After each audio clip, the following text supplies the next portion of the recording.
Development થાય છે ને 60 લાખ કરોડથી વધારેના મૂડીરોકાણનો સરકાર દાવો કરે છે, 51,000 ઉદ્યોગો આનો દાવો કરે છે, પરંતુ આ જ ગુજરાતની અંદર 60 લાખ શિક્ષિત બેરોજગારો છે।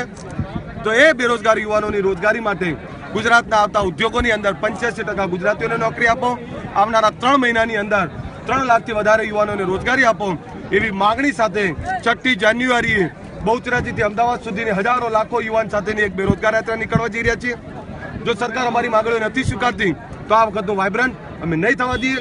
જ્યાં જ્યાં ડેલિગેટ્સ હશે, જ્યાં જ્યાં ઉદ્યોગપતિઓ આવ્યા છે, તમામનો વિરોધ કરવામાં આવશે અને 11 જાન્યુઆરીએ જ્યારે વડાપ્રધાન આવવાના છે તો ચાલો ચાલો ગાંધીનગરના નારા સાથે અમે 6 જાન્યુઆરીની બેરોજગાર યાત્રા નીકળી રહ્યા છીએ।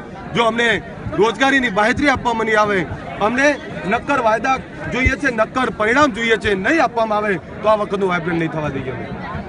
સર, જે દારૂબંધીનો કડક કાયદો કર્યો કેટલા અંશે આપ શું કહેશો? દારૂબંધીનો કડક કાયદો કરે છે, એમાં હજુ પણ કેટલાક લૂપ હોલ્સ રાખ્યા છે, એમાં પણ અમે બદલાવ કરવા માંગીએ છીએ। એટલે સરકાર જોડે મંત્રણા કરીશું, પરંતુ અત્યારે અમે બેરોજગાર માટે નીકળ્યા છીએ એટલે દારૂબંધીની સાથે અમે બેરોજગાર યુવાનોને રોજગારી આપવી પડશે, નહીંતર વાઇબ્રન્ટ નહીં થવા દઈએ એના નારા સાથે અમે નીકળ્યા છીએ। પાટીદારો હાલ પોલિટિક્સ તરફ વળી રહ્યા છે, એ બાબતમાં શું કહેવું? આપણે કહી દઉં, પોલિટિક્સ કરવાનો તમામ જાગૃત નાગરિકોનો અધિકાર છે અને તમામ લોકોએ કરવું જોઈએ, સક્રિય રાજનીતિ પણ કરવી જોઈએ।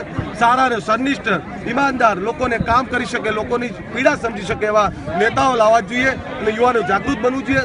જાગૃત યુવાનોએ એ તમામ પ્રકારના સારા નેતાઓ લાવવાના પ્રયત્ન કરવા જોઈએ, ચાહે પાટીદાર હોય, ચાહે ઠાકોર હોય કે ગુજરાતના તમામ યુવાનો સાથે રહી અને સક્રિય રાજનીતિની અંદર સારા ઈમાનદાર નેતાઓને સારી સરકાર આવે, પ્રજા કલ્યાણ કરી શકે એવી સરકાર આવે એવો કટિબદ્ધતાથી પ્રયત્ન કરવો જોઈએ।